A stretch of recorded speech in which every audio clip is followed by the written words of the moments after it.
অন্যদিকে সুজয় কৃষ্ণের আগাম জামিন মামলায় ভর্ৎসিত ইডি।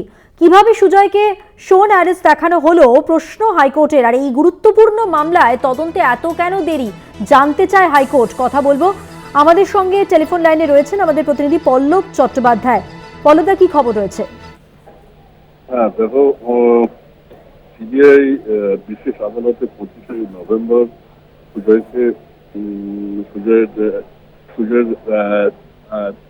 বিরুদ্ধে কি বলে প্রোডাকশন ওয়ারেন্ট একটা জারি হয়, কিন্তু সেটা জারি থাকা অবস্থাতেই মানে তাকে সেই আদালতে হাজির না করা অবস্থাতেই 26শে নভেম্বর কিন্তু ওই আদালতেই সিবিআই এটা শোন অ্যারেস্ট আবেদন তোমার জমা দেয়। এই অবস্থায় সুজয় হাইকোর্টে আসেন। হাইকোর্টে এসে তার বক্তব্যটা ছিল এরকম যে প্রোডাকশন ওয়ারেন্ট অনুযায়ী যেহেতু আমাকে এখনো হাজির করানো হয়নি, অতএব সিবিআই এর এই আবেদনের পরিপ্রেক্ষিতে আমাকে ভারতীয় ন্যায় সংহিতা অনুযায়ী আগাম জামিন দেওয়াটা উচিত। সেই আবেদন শুনে কিন্তু বিচারপতি জয়মাল্য বাগচির ডিভিশন বেঞ্চ রীতিমতো বিস্মিত হয় এবং জিজ্ঞাসা ছিল আদালতে যে একজন কেন্দ্রীয় তদন্তকারী সংস্থার অফিসার তিনি এই দুটো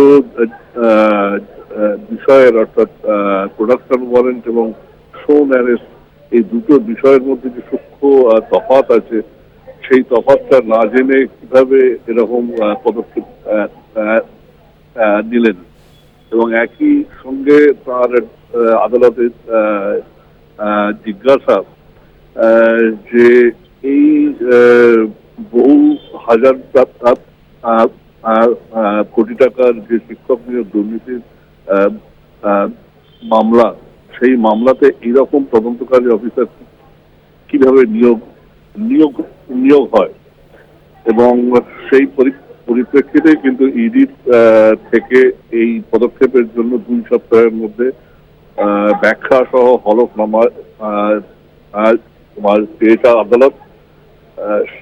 সেই হলফনামা জমা পড়ার পর কিন্তু সুজয়ের এই আগাম জামিনের আবেদনটির শুনানি। ধন্যবাদ। কথা বললাম আমাদের প্রতিনিধি পল্লব চট্টোপাধ্যায়ের সঙ্গে।